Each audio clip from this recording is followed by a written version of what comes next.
Choice உங்களை அன்போடு வரவேற்கிறது. சட்ட திருத்தங்களை பொறுத்தளவுக்கு எதெல்லாம் படிக்கணும்னு சொல்லி அகைன் ஒரு சில பேர் கமெண்ட் கேட்டுகிட்டே இருப்பீங்க. சட்ட திருத்தங்களை பொறுத்தளவுக்கு நீங்கள் +2 புக்குக்கு பின்னாடி போனீங்கன்னா நிறையா இருக்கும். ஓல்டு கொஸ்டின்னு ரிசர்ச் பண்ணதில் இது வரைக்கும் சட்ட திருத்தங்கள் இதுதான் மெயினாக கேட்டிருக்காங்க.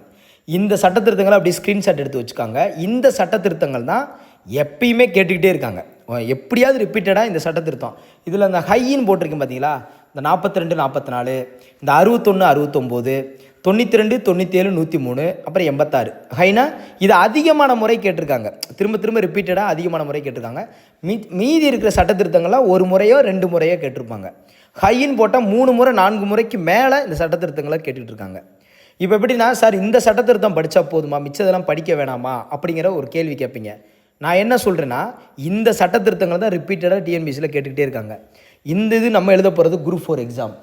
இந்த சட்ட திருத்தங்களை நீங்கள் நல்லா ஞாபகம் வச்சுக்கிட்டிங்கன்னா அதுக்கப்புறம் சேஃப் ஜோன், இதில் சேஃப் ஜோன் ஆகிக்கிறீங்க. அதுக்கப்புறம் கூடுதலாக உங்களுக்கு நேரம் இருந்தால் எக்ஸ்ட்ரா இருக்கிற சட்ட திருத்தங்களாக பாருங்கள். பட் இதுக்குள்ளேயே ஒன்று வந்துடும். இதையே நம்ம நல்லா தெரிஞ்சுக்கிறாமல் போயிட்டு நான் எல்லாம் படிக்கிறேன், நான் எல்லாமே படிக்கிறேன். இப்போ எப்படின்னா, நான் எல்லாமே நான் படிக்கிறேன் அப்படின்னு சொல்லி இதை பார்க்காம போயிடாதீங்க. இந்த சட்டத்திருத்தத்தை மெயினாக படிச்சுக்காங்க. இதை தாண்டி நேரம் இருந்தால் மீதி பார்த்துக்காங்க. பட் இதுதான் ரொம்ப முக்கியம். இந்த சட்டத்திருத்தங்களை உடனே போங்க, புக்குக்கு பின்னாடி போங்க, பாருங்கள். +2 புக்குக்கு பின்னாடி இருக்கும், பாருங்கள். இதற்கான சட்டத்திருத்தங்களை படிச்சிருங்க. ஓல்டு கொஸ்டின் புக்கில் ரிப்பீட்டடாக வந்த சட்டத்திருத்தங்கள் இதுவே. So thank you to all. தேங்க்யூப்பா.